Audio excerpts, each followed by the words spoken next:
റസൂലേ, അല്ലാഹുവിന്റെ ഹബീബേ, എനിക്ക് മരിക്കണം യാ റസൂലല്ലാ.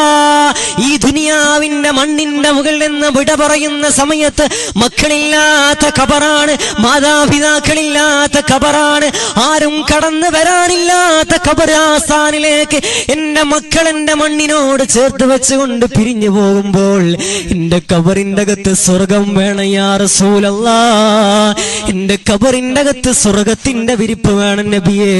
അല്ലാഹുവിന്റെ റസൂലിന്റെ മുമ്പ് വന്നുകൊണ്ട് മഹാനായ അബൂബക്കർ ബിൻ അബീ ഖുഹാഫ തങ്ങൾ ഇങ്ങനെ പൊട്ടിക്കരയുമ്പോൾ എന്റെ പ്രിയമുള്ള സഹോദരാ,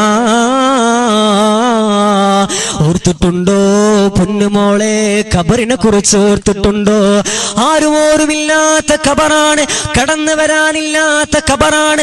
മക്കളിറക്കി വെച്ചുകൊണ്ട് ഖബർസ്ഥാനിന്റെ ഭാഗത്ത് നിന്ന് അകന്നകന്നു പോകുന്ന സമയത്ത് ആ ഖബറിന്റെ അകത്ത് കിടക്കുമ്പോ സ്വർഗത്തിന്റെ വിരിപ്പ് വേണ്ടേ? എത്രയോ മനുഷ്യന്മാര് ഖബറിനെ കുറിച്ച് ഓർത്തിട്ട് കരഞ്ഞിട്ടുണ്ടോ?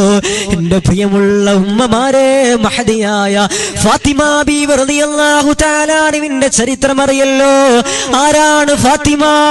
ജന്നത്തുൽ മുഅല്ലയിലെ ഏറ്റവും മണമുള്ള പൂവേ, ജന്നത്തുൽ വഖിയിൽ കിടന്നുറങ്ങുന്ന മഹദിയായ ഫാത്തിമ ബീവി റളിയല്ലാഹു തആല അൻഹ.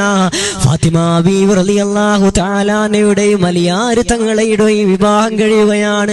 പുതുമാരനെ പോലെ ഫാത്തിമ ബീവിയുടെ അടുക്കലേക്ക് അലി റളിയല്ലാഹു തആല അൻഹു കടന്നു വരികയാ.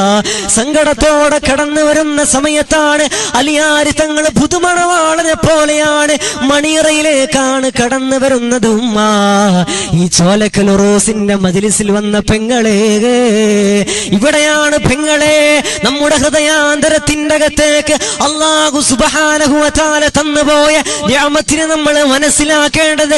ഖബറിനെ കുറിച്ച് ഓർക്കാതെ, മരണത്തിനെ കുറിച്ച് ഓർക്കാതെ ഈ ദുനിയാവിന്റെ മണ്ണിന്റെ മുകളിൽ നമ്മൾ ജീവിക്കുമ്പോൾ ഉമ്മയില്ലാത്ത ഖബറുണ്ട്. ഉമ്മ